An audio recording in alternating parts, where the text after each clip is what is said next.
সেনাপতি, আমি অনেক চিন্তা ভাবনা করে দেখলাম আমার রাজ্যের অনেক মানুষ গরিব, তাই আমি চিন্তা করলাম আমার রাজ্যের প্রত্যেকটা মানুষকে আমি 20 লাখ করে টাকা দেবো।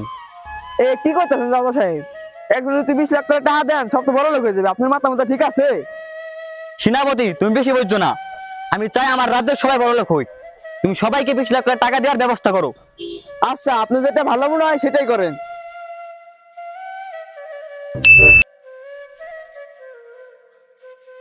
হায় হায়, আমার মোবাইল 20 লাখ টাকা এলো কোথা থেকে? বুঝলাম না, 20 লাখ টাকা এলো না 20 টাকা এলো? দোকানদার বাড়ি যায় জিগে গে তো।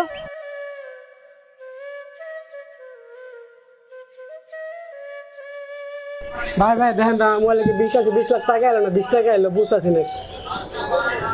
ভাই আপনার 20 লাখ টাকা আইছে। হায় হায়, কি কোন ভাই, এত টাকা?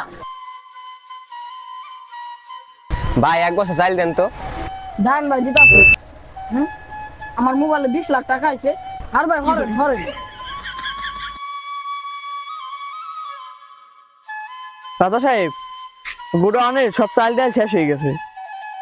এসব তুমি কি বলতেছো সেনাপতি? গুনা সব চালের শেষ হয়ে গেছে গা।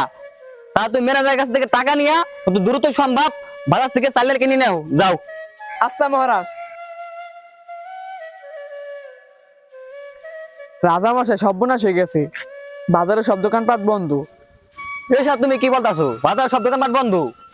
রাজা সাহেব, আমার মনে হয় আপনি 20 লাখ করে টাকা দিচ্ছেন না, এই কারণে সবাই কাজকর্ম ব্যবসা ছেড়ে দিছে। হায় হায়, এটা আমি কি করলাম? আমার রাজ্যের সবার উপকার করতে যাইয়া আরো বড় ক্ষতি করে হারালাম। সেনাপতি, এবার মনে হয় আমার রাজ্যের সবার পথে যায় বসতে হবে। রাজা সাহেব, এই দুনিয়ায় কারো উপকার করতে নাই। তুমি ঠিকই বলছো সেনাপতি, উপকার রে বাগে খায়। আমাদের এই গল্পটা ছোট হলেও এই গল্প থেকে শিক্ষা নেবার অনেক কিছুই আছে। এই গল্পের রাজা চেয়েছিল তার রাজ্যের সবাই গরিব, তাদেরকে 20 লাখ করে টাকা দিয়ে তাদেরকে বড়লোক বানাইতে, কিন্তু জনগণ এটা না বুঝে কাজকর্ম ছেড়ে দিয়েছে। এতে আরো রাজ্যের অনেক বড় ক্ষতি হয়ে গিয়েছে।